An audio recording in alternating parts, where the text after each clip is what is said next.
अरे भुवनेश्वर भाई, ये कोलकाता वाले आज कोई भांग धतूरा पी के आए थे, इनमें कोई भूत प्रेत घुस गया था। इन लोगों ने तो आते ही ऐसा हल्ला बोल दिया था, सभी गेंदबाजों का धागा खोल दिया था और खासकर मुझको और तुझको तो बिल्कुल चौके छक्कों में तोल दिया था।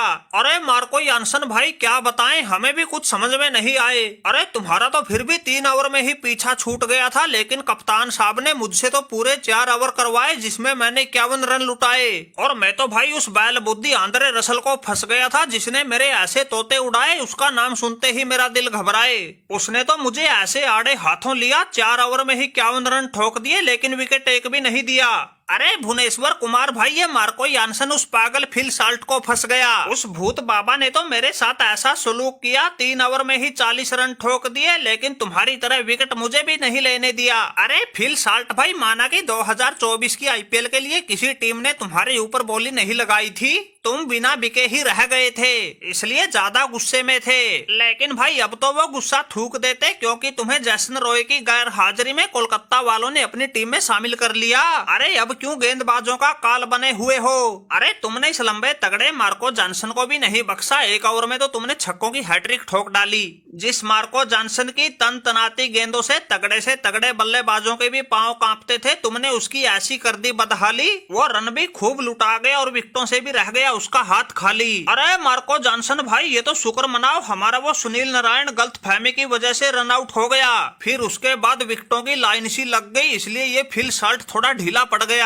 वरना भाई आज तो ऐसा मूड बना के आया था, तुम्हारे सभी गेंदबाजों से तारे गिनवाने थे। वो तो एक छोर पर लगातार विकेट गिर रहे थे, तो इसलिए मुझे थोड़ा संभल के खेलना पड़ा। इसी चक्कर में मैं 54 रन बनाने के लिए ही 40 गेंद खेल गया, लेकिन 3 चौकों के साथ 3 छक्के भी पेल गया।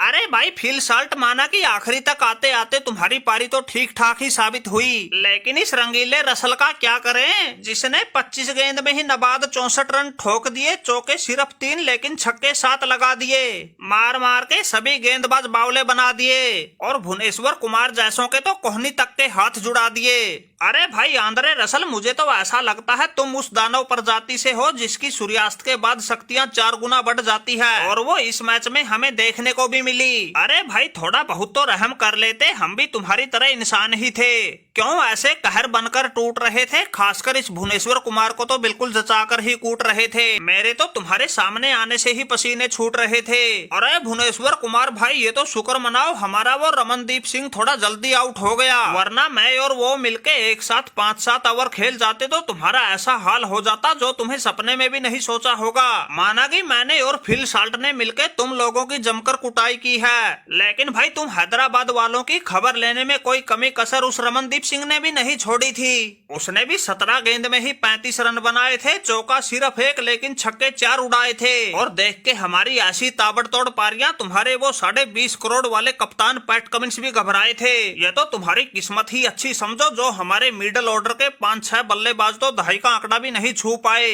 अगर वो भी रमनदीप और रिंकू सिंह की तरह थोड़ा बहुत योगदान दे जाते, ये स्कोर 208 की बजाय 250 पर जाके रुकना था। अरे देख रहे हो भाई मार्को जॉनसन, कितना खराब जमाना आ गया, किसी के कोई शर्म लिहाज तो बची ही नहीं। अरे हम जैसों के टांके टूट गए, लेकिन इन लोगों के अब भी मलाल रह गया। अरे आंद्रे रसल भाई, सही बताएं तो एक जान तो हमारी निकली नहीं, लेकिन भाई बाकी कोई कमी कसर भी नहीं बची। अगर भाई तुम लोग हमारे साथ ऐसा सलूक करोगे, फिर तो भाई हम इस आईपीएल से ही संन्यास ले लेंगे।